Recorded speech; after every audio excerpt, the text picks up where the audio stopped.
வணக்கம். சின்ன குரூப் சேனலுக்கு உங்கள் அனைவரையும் அன்புடன் வரவேற்கின்றேன். இன்றைய சமையல் எளிமையான சமையல், ஆரோக்கிய சமையலும் கூட. இன்றைக்கி பொன்னாங்கண்ணி கீரை பருப்பு போட்டு கடைஞ்சிருக்கேன். ரொம்ப அருமையாக இருக்கும். கீரையில் சீரகம், பச்சையாக சீரகம் வறுக்காமல் அப்படியே சேர்த்து நீங்கள் நிறைய சாம்பார், வெங்காயம், பூண்டு போட்டு பச்சை மிளகாய் போட்டு கொஞ்சமாக புளியும் சேர்த்து நீங்கள் பருப்பு தேவையான அளவு, கீரை அதிகமாக இருக்கணும், பருப்பு கம்மியாக இருக்கணும், அந்த அளவுக்கு நீங்கள் தண்ணி விட்டு உப்பு சேர்த்து வேக வச்சுருங்க. வேக வச்சு கடைஞ்சி கடுகு, உளுந்தம் பருப்பு, கருவேப்பிலை போட்டு தாளித்தம் செஞ்சு பாருங்கள். ரொம்ப நல்ல ஒரு மனம் தரும். தாளிக்கும் போது 2 பூண்டு தட்டி சேர்த்து தாளித்தம் செய்யுங்க.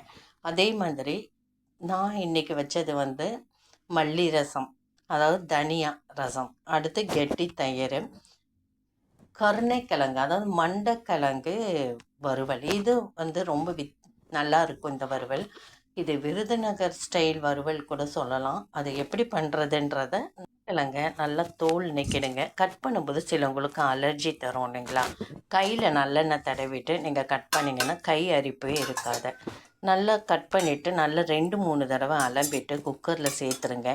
இந்த விருதுநகர் ஸ்டைல் கருணைக்கிழங்கு வறுவலுக்கு நான் வேப்பம்பூ, அது நல்லா கொஞ்சம் போல் வேப்பம்பூ போட்டிருக்கேன். புளி கெட்டியாக கரைச்சி ஒரு 1/4 கப்புக்கு புளி ஊற்றிருக்கேன். தேவையான அளவு உப்பு, தண்ணீர் கொஞ்சம் சேர்த்துட்டு மூடி போட்டு நம்ம மூடிடலாங்க. இதற்கு 3 விசில் வச்சுட்டு நான் ஆவியை அடுப்பு ஆஃப் பண்ணிட்டு ஆவியை ரிமூவ் பண்ணிவிட்டு ஓப்பன் பண்ணேன். இதில் நம்ம சேர்க்கக்கூடிய மசாலா என்னன்னு பார்க்கலாம்.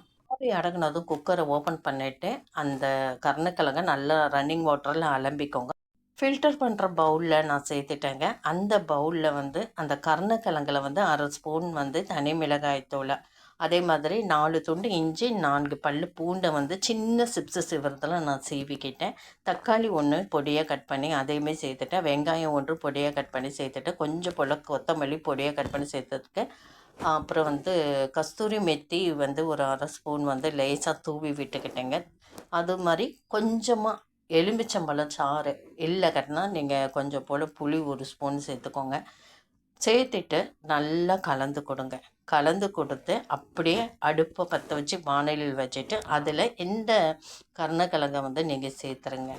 இப்போ இதில் நீங்கள் சீரகத்தூள், மெயின் சீரகத்தூள் ஒரு 1/2 ஸ்பூன் சேர்த்துருக்கேன்.